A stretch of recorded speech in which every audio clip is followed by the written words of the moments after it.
Hi friends, good morning. Welcome to my mini blog. ఇక్కడ నా జుట్టు చూడండి ఎంత గడ్డి అయిందో. అసలు ఆయిల్ పెట్టుకోక ఒక 2-3 డేస్ అవుతుంది కావచ్చు. సరే ఇక ఆయిల్ అయితే పెట్టుకుందామని ఆయిల్ అయితే పెట్టుకుంటున్నా. చెప్పినా కదా నేను పొద్దున్నే ఎండ కొడుతుందని. టైం 7:30 అవుతుంది. ఇంకా ఆయిల్ అయితే హెయిర్కి మొత్తం అప్లై చేసుకున్నా.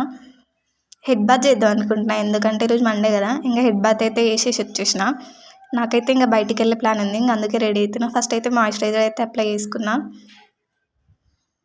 మాయిశ్చరైజర్ అయితే మొత్తం ఫేస్కి అయితే అప్లై చేసుకుంటున్నా. ఇంకా మాయిశ్చరైజర్ తర్వాత సన్ స్క్రీనే కదా. ఇక్కడ నేను సన్ స్క్రీన్ అయితే ఫేస్కి అప్లై చేసుకుంటున్నా ఫింగర్ టిప్స్ మీద తీసుకొని. ఇంకా సన్ స్క్రీన్ కూడా ఫేస్కి మొత్తం ఈవెన్గా స్ప్రెడ్ చేసుకుంటున్నా. ఇంకా సన్ స్క్రీన్ తర్వాత ఫెయిర్ అండ్ లవ్లీ అయితే యూజ్ చేస్తున్నా. అసలు ఎంత మారుతాం అనుకుంటున్నా, ఫెయిర్ అండ్ లవ్లీ అయితే ఇంకా బయటికి వెళ్ళేటప్పుడు అయితే యూజ్ చేస్తుంటాను నేనైతే నార్మల్గా. ఇంకా ఫెయిర్ అండ్ లవ్లీ అయితే మొత్తం స్ప్రెడ్ చేసుకుంటున్నా ఫేస్కి. ఇంకా ఫెయిర్ అండ్ లవ్లీ తర్వాత లాస్ట్ అయితే ఇంకా స్టిక్కర్ అయితే పెట్టేసుకుంటాను. సో ఈ రోజుకి ఇంతే guys. If you like this video please do like, share and subscribe.